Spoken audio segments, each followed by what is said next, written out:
দেশের নিউরো রোগীদের চিকিৎসার সুবিধা আরও বাড়ছে। উদ্বোধন হলো আগারগাঁওয়ের নিউরো সায়েন্সেস হাসপাতালে সম্প্রসারিত ভবনের 500 নতুন শয্যার। ব্রেইনের রোগীদের অত্যাধুনিক সেবা দিতে এখানে আছে উন্নত সার্জিক্যাল আইসিইউ এবং এইচডিইউ এর 36 বেড। এতে নিউরোলজিক্যাল রোগীরা উন্নত চিকিৎসা পাবে বলে আশা স্বাস্থ্য মন্ত্রণালয় এবং অধিদপ্তরের কর্মকর্তাদের। স্ট্রোক, নিউরোট্রমা, ব্রেনের নানান সমস্যা নিয়ে দেশের বিভিন্ন প্রান্ত থেকে প্রতিদিন রাজধানীর আগারগাঁওয়ের নিউরোসায়েন্সেস হাসপাতালে আসে কয়েকশো রোগী, যাদের বেশিরভাগকেই শয্যার অভাবে ভর্তি হতে হয় আশপাশের বিভিন্ন হাসপাতালে।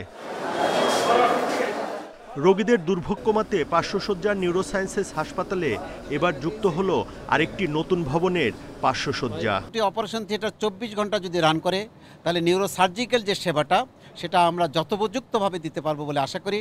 এবং আপনারা জানেন যে মডুলার ওটিটি হয়েছে, প্রযুক্তিগত দিক থেকে national institute of neuro science ইনশাল্লাহ বাংলাদেশের নিউরো সেবার একটা প্রথিতযশা ইনস্টিটিউট হবে। সেন্ট্রাল এসি সুবিধাসহ 15 তলা ভবনটিতে রয়েছে 4টি উন্নত অপারেশন থিয়েটার, একটি ক্যাথল্যাব, 2টি সিটি স্ক্যান ও 2টি এমআরআই মেশিন। এখন থেকে 24 ঘন্টায় সেবা পাবে দূরদূরান্ত থেকে আসা রোগীরা, আশা স্বাস্থ্য মন্ত্রণালয়ের। সবসময় প্রশিক্ষণ প্রক্রিয়া এগুলোর পার্ট, মানে হসপিটাল প্রতিষ্ঠার সময় যখন যন্ত্র সরবরাহ করে তার পার্ট হিসেবে এই ট্রেনিংগুলো চলে।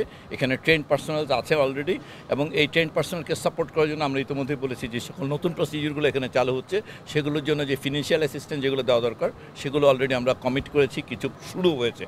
নতুন ভবনের কার্যক্রমে চিকিৎসক, নার্স ও টেকনিশিয়ান সহ মোট জনবল 852। তবে এখনও সব নিয়োগ হয়নি, যা নিয়ে চিন্তিত কর্তৃপক্ষ।